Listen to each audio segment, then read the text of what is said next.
golfingseafood.com, and thank you for checking on my site. And yes, you're looking at a tennis player and a baseball player here. I'm going to show you how both of these swinging motions contain the four fundamentals of the golf swing. I've often heard people say you can't play baseball slash softball and play golf, or it's going to ruin your golf swing and all this. These moves are exactly the same, they're just on different planes. So in the tennis swing over here on the left, we're going to watch as he steps, and right when he steps, and right here we're going to stop, we're going to draw some lines and see how this mimics the golf swing. Now these videos, they weren't done on tripods, so I'll do some straight lines over here on the sides so you can see how much the camera moves. But watch how their bodies go. Continues on, look at the movement, the rotation going forward. I want you to look at this now. Look, this is what we call a tennis slag. Look where that racket's pointing. Okay, the rotation's on his plane. Body's moving forward. He's on his right toe. Look at that hand in front of the tennis racket. If he was hitting a two-handed forehand here, what do you think we would be looking at?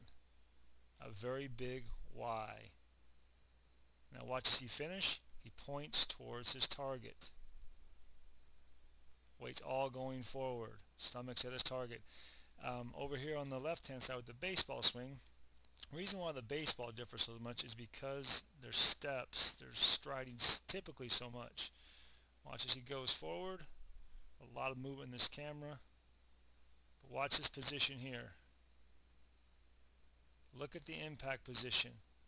He's a left-hander, so he's up on his left toe. There's the bat. Still a little bend in that arm, but look at where all those hands are in front of the ball. That's where the power is coming from. Watch as he continues. Those hands extend. There's your Y. On pointing your target. I played in a scrambled tournament recently, and one guy was a tennis player, one guy was a baseball player. And seriously, the baseball player was lining up 80 yards left of the fairway, and he was hitting it 80 yards right of the fairway. It was insane. After a few holes, I'm like, look, we can't keep doing this all day. So just to explain the impact to him, I gave him the orange stick, started having him swing that like a baseball bat. He looked at me like I was crazy. The last 9 holes, neither one of those guys, they might have missed 1 or 2 fairways.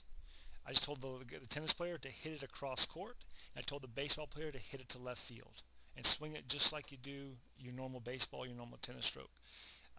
If you took that tennis player and you put him that ball on the ground instead of up there, if he just hinged his waist down, just stuck his butt out, it's going to be the exact same position as a golf swing. People never typically correlate these motions together, but they are exactly the same. So if you can swing a racket or swing a bat, or if you never have, grab one, your body will intrinsically do it. Just learn how to do this motion and then translate that into your golf swing. Finish on that right toe. I see so many people who they can do one motion and they get a golf club in their hand and they're trying to lift that ball up in the air just because you're hinged down. So, hopefully this gives you something to think about if you've ever done baseball or tennis. Pretty much the exact same motion. So hopefully this helps you to your success.